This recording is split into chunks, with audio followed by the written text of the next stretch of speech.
So I'm going to throw some large pieces today. And in order to throw large while without learning how to center more clay or building up more muscle, or even just getting more clay on the wheel, I can throw in sections. So I have a bat down here already, and I'm going to grab my piece of clay. I put it on not very centered to begin with. So I'm going to throw this piece, and then later I'll be adding another piece to it. So this amount of clay is something I can center, but you don't need to have this much clay. You can do this throwing in sections you can do with smaller pieces of clay. I actually find that it's kind of helpful to practice. So I did a lot of this throwing in sections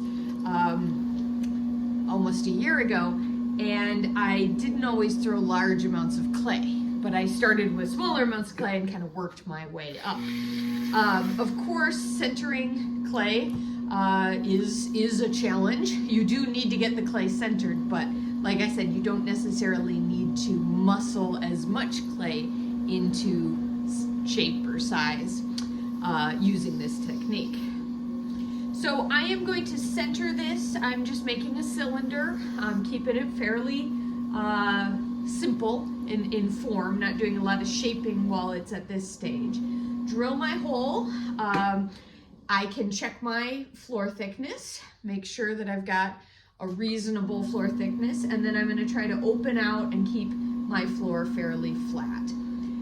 Now, some people who throw this way, throw in sections, you'll see them, if you ever see a vase that's like, 4 feet high or person size or something like that, that'll be thrown in sections.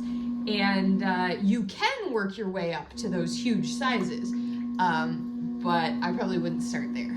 So I would start at a more manageable size. So I'm going to keep some thickness up here at the top as I go to pull my base. I'm going to keep the clay up there so that later on I can split it. Of course, right now it's going to help me make it easier to collar, so I can keep it a little bit on the narrow side.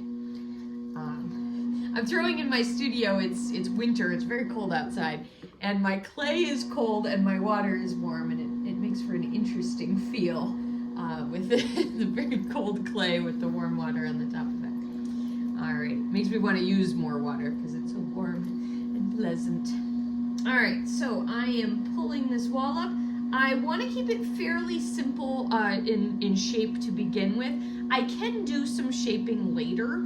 I can do some bellying out and stuff like that later. But I do want to get the inside figured out, make sure that's the shape I want it to be, because that's going to be hard to get to later. I am not going to do an undercut on this now, although I may come back and do it later. And I am going to get the water out of the inside, or the slip out of the inside. My sponge isn't quite, it's been sitting for a while, so it's not quite ready to be absorbent. All right, so my top edge is wider, relatively wide. It is above, like the clay is above the other clay. It's not at a significant angle. And I am going to slice into this rim and make a split. I'm going to split the rim. And I'm going to do that using a blade of the knife, and I find that when I talk it bounces, so I'm going to stop talking. I might even, if I'm feeling unsteady, I can stick it in my shoulder. My knife's a bit shorter than the one I normally use, so I'm just going to hold steady and stop talking. So I drilled that line down into the clay with this knife, and then I very gradually stretched it out a little bit, got it a bit wider. I can even add a little bit of, or add my sponge or even a chamois in there to kind of stretch it out if I want to. I want a V shape in there, and I don't really want a lot of extra water in there, but I just want it to be a V shape. If the wall of the clay is my hands, I want the V coming into the middle. I don't want it like that or like that, because I want the weight to be right above the wall. That is where I'm going to add the next piece that I throw.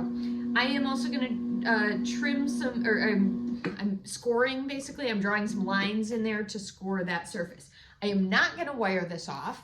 I will clean off my bat, but I'm not going to put a wire under there or do an undercut because I need it attached to the bat. The other thing I need, I thought I had everything out, but I forgot. The other thing I need is a pair of calipers because I need to measure that inside wall diameter because I need to make the next piece fit it. I always like to use calipers when the when the clay is on the, on the bat, attached to the bat, because I find that if you, well, whatever, this one's going to stay attached to the bat. I guess it doesn't matter. I like to be able to spin it when it's on the bat so I can check that I'm looking actually in the widest part and I'm in the center there. All right, if I can get my pot off my bat off my bat pins, or my bat pins off my bat, as the case may be, I'm going to put a new bat down and throw my second piece. I don't know why I'm using my harder to use bats. Maybe because it's what I'm used to at school. All right, so my next piece of clay doesn't have to be, but mine is a little bit smaller.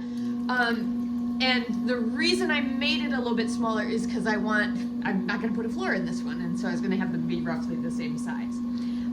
That's not necessary. You can have them be the same size. Whatever your height of the two pieces you make separately is going to join together.